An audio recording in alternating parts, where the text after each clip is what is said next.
Hello, good morning everyone. आज के lecture में हम यूरोपियन कंपनी का भारत में आगमन किस क्रम में हुआ ये देखेंगे। सबसे पहले तो हम बेसिक इन्फॉर्मेशन देखेंगे कि यूरोपियन कंपनी का भारत में आगमन कैसे हुआ और कैसे क्या कौन कौन से मार्ग थे, समुद्र मार्ग है ना, मध्यकाल में जो थे ना, जैसे फारस की खाड़ी है, लाल सागर है ना, ये दो मार्ग थे समुद्री। इससे लास्ट लेक्चर में हमने क्या क्या कंप्लीट कर दिया ये हम देख लेते हैं मध्यकाल में। तो आधुनिक काल में है ना, आधुनिक काल में हम देख लेते हैं क्या क्या हमने कंप्लीट कर दिया है ना। तो हमने उत्तर भारत के राजवंश देख लिए, उत्तर भारत में जो मुगल थे वो देख लिए थे ना, उत्तर में उत्तर मुगलवर्ती शासन। उसके बाद मैसूर के बारे में हमने पढ़ लिया है। और हमने लास्ट लेक्चर में सिखों के बारे में अच्छे से पढ़ लिया था, जिसमें हमारे सिक्स लेक्चर में हमने इसको कंप्लीट कर लिया था। आज के लेक्चर में हम यूरोपियन कंपनियों को भारत में आगमन बेसिक इन्फॉर्मेशन देखेंगे कि क्या क्या चीज़ें हमको पढ़नी है ना। तो क्या दो समुद्री मार्ग थे, एक तो फारस की खाड़ी और दूसरा था लाल सागर है ना, दो भाग थे। तो जो ज़्यादातर व्यापार होते थे वो कहाँ से होते थे, फारस की खाड़ी से होते थे है ना। ज़्यादातर व्यापार कहाँ से, फारस की खाड़ी से। पर लेकिन जो फारस की खाड़ी से व्यापार होते थे उसमें जो बीच में आने वाले राज्यों में क्या होते थे, अनेक चुंगी कर लिए जाते थे, मतलब अनेक कर लिए जाते थे। और क्या था, समुद्री डाकुओं का डर रहता था। समुद्री डाकुओं जो सामान है जो ले जाया जाता था उसको उस पर लूट करते थे ना। और जो लाल सागर वाला भाग था वो अत्यधिक बुरा, मतलब चट्टान थी वहाँ पे है ना, और पहाड़ियाँ थी है ना, पहाड़ी थी, इसलिए क्या पहाड़ी थी, तो इसलिए क्या लाल सागर वाला जो भाग है वो अत्यधिक बेकार भाग था। और मतलब वहाँ से ज़्यादातर व्यापार नहीं होता था। सबसे ज़्यादा व्यापार कहाँ से होता था, फारस की खाड़ी। हम सिर्फ आज बेसिक हमारा क्या कॉन्सेप्ट क्लियर करेंगे कि क्या क्या चीज़ें थी। नेक्स्ट लेक्चर से हम देखेंगे कि 2 मार्क्स में क्या क्या क्वेश्चन आएंगे, 7 मार्क्स में क्या क्या क्वेश्चन बनेंगे और 11 मार्क्स में कौन से संभावित क्वेश्चन बन सकते हैं, तो हम इसको देखेंगे ना। सबसे पहले क्या, जो फारस की खाड़ी और लाल सागर, हमने ये दो चीज़ें देखी। सबसे ज़्यादा व्यापार कहाँ से होते थे, फारस की खाड़ी। लेकिन वहाँ पे क्या होता था, ज़्यादातर हमको चुंगी कर देना पड़ता था।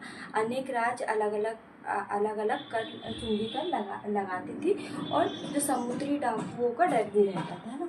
तो यहाँ पे जो फारस की खाड़ी के मार्ग में क्या था, इटली पड़ता था। तो इटली पर क्या था, व्यापारियों का क्या था, एक अधिकार था।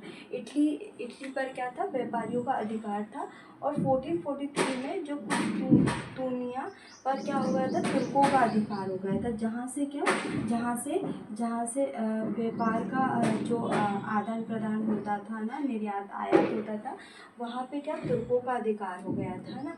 और जो एशिया और यूरोप के मध्य जो व्यापारिक क्षेत्र, वहाँ पे क्या तुर्कों का अधिकार होता था। इसलिए जो यूरोप से एशिया का जो आयात निर्यात होता था उस पर क्या प्रतिबंध लग गया था और तुर्कों का अधिकार हो गया था। तो अधिक चुंगी कर ले लिया जाता था ना। तो बस यही कहानी थी है ना इसमें। तो क्या हुआ था, यूरोपियन देशों ने भारत व अन्य देशों से क्या मसालों का व्यापार करना चाहते थे। इसलिए उन्होंने क्या नवीन मार्ग की खोज की है ना, कि जो फारस की खाड़ी है उसके अलावा हम क्या उन्होंने नवीन मार्ग की खोज की कि हम कैसे भारत या अन्य देश से व्यापार कर सकें है ना। तो नवीन राज्यों की खोज में क्या है, दो देश ज़्यादा अग्रणी थे, एक तो पुर्तगाली था और स्पेन। सबसे ज़्यादा कितने पुर्तगालियों ने अग्रणी वो देशों की खोज की और स्पेन ने की है ना।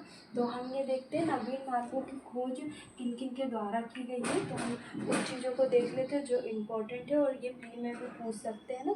फिर इसके बाद हम थोड़ा सीक्वेंस देखेंगे कि सीक्वेंस में कौन कौन सी यूरोपियन कंपनी भारत में आगमन हुआ और कब तक रही है ना।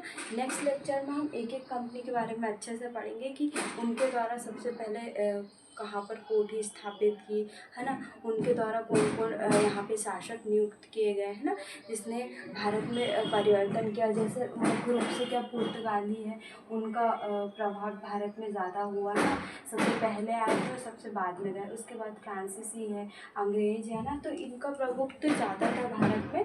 तो यहाँ से क्वेश्चन बनना, यहाँ से क्वेश्चन बन सकते हैं ना आपके। तो नवीन मार्गों की खोज में हम देखेंगे पुर्तगाल के नाविक ने क्या किया था, क्या नाम था, बार्थोलोमो डियाज, है ना, ने क्या किया था 1487 में क्या किया था, उत्तर मासा आंतरिक की खोज की थी, है ना। इसके बाद हम देखेंगे स्पेन निवासी क्रिस्टोफर कोलंबस क्या भारत की खोज करना चाहते थे, पर 1849 में उन्होंने भारत की को खोजते क्या अमेरिका की खोज की। तो किसने की, क्रिस्टोफर कोलंबस ने। और ये कहाँ के निवासी थे, स्पेन निवासी थे। इसके बाद पुर्तगाली कौन, वास्को डी गामा ने क्या 1498 में भारत की खोज की। क्या की, वास्को डी गामा ने 1498 में भारत की खोज की, जो कि क्या थी, पुर्तगाली। इसके बाद पिंजोल ने ब्राज़ील की खोज 1499 में की। इसके बाद हम देखेंगे ब्रिटेन निवासी कैप्टन कुक ने ऑस्ट्रेलिया की खोज की, किसने, कैप्टन कुक ने। और पोलैंड निवासी तस्मान ने तस्मानिया और न्यूजीलैंड की खोज की, है ना। तो बस हमको इतनी ही चीज़ें याद रखना है। अगर जैसे 2 मार्क्स में आ भी जाए, वैसे तो नहीं आएगा, अगर आ भी जाए कि नवीन मार्गों की खोज किस किस के द्वारा की गई है ना, तो ये आपके अलग अलग 2 मार्क्स में आ भी सकते हैं। इसलिए मैंने आपको थोड़ा कि आप 2 मार्क्स में इसमें लिख सके कि कब की और कौन से देश और किसके द्वारा की, है ना। तो इसमें मैंने ज़्यादा ही इन्फॉर्मेशन बता दी आपको, 3 से 4, हमको सिर्फ 2 ही लिखना रहता है 2 मार्क्स में, है ना। तो हमने ये चीज़ें देखी, हमने क्या क्या चीज़ें देखी। मध्यकाल में 2 मार्ग थे, फारस की खाड़ी, लाल सागर, जिसमें से लाल सागर अत्यधिक बुरा था, चट्टानों और पहाड़ियों से घिरा हुआ था, और ज़्यादातर व्यापार फारस की खाड़ी से, लेकिन वहाँ पे अत्यधिक चुंगी कर और टापुओं का डर था ना। उसके बाद यूरोप में क्या अन्य देशों की खोज स्टार्ट की, जिसमें नवीन खोज में पुर्तगाल और स्पेन अग्रणी। उसके बाद हमने नवीन मार्गों की खोज में कौन कौन नाविक है और किस किस देश की खोज की, ये चीज़ें देखी, है ना। अब हम देख लेते हैं कि जो यूरोपियन कंपनी का भारत में आगमन है वो किस क्रम में हुआ, है ना, क्योंकि हमको ये देखना बहुत ज़रूरी।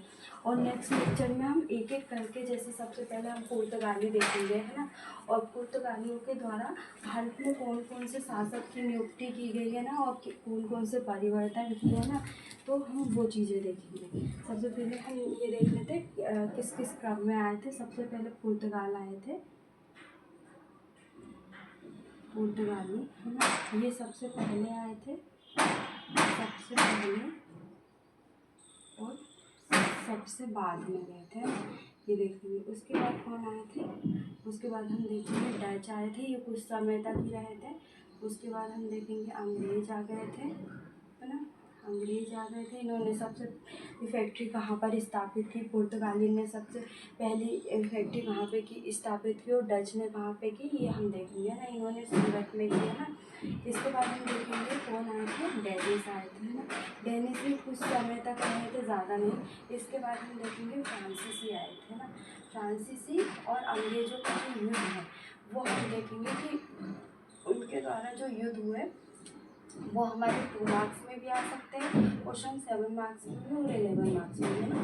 तो इनको हमको अच्छे से देखना है कि अंग्रेज और फ्रांसीसी का भारत में जो युद्ध हुआ है ना, उसके बाद अंग्रेज प्रभुसत्ता की स्थापना हुई भारत में, है ना। तो हम इनको अच्छे से पढ़ेंगे। सबसे पहले हम नेक्स्ट लेक्चर में पुर्तगाली पढ़ेंगे, और पुर्तगाली हमारे 2 लेक्चर में कंप्लीट हो जाएंगे। इसके बाद डच हमारा एक ही में कंप्लीट हो जाएगा। अंग्रेज का हमारा भी, अंग्रेज आए थे उनको भी हम एक लेक्चर में कंप्लीट कर देंगे। डेनिस भी, और फ्रांसीसी और अंग्रेज जो युद्ध हुए हैं वो हमें 2 से 3 लेक्चर लगेंगे। तो हमारा ये अंग्रेज और फ्रांसीसी के बीच जो युद्ध हुआ था वो भी हमारा कंप्लीट हो जाएगा।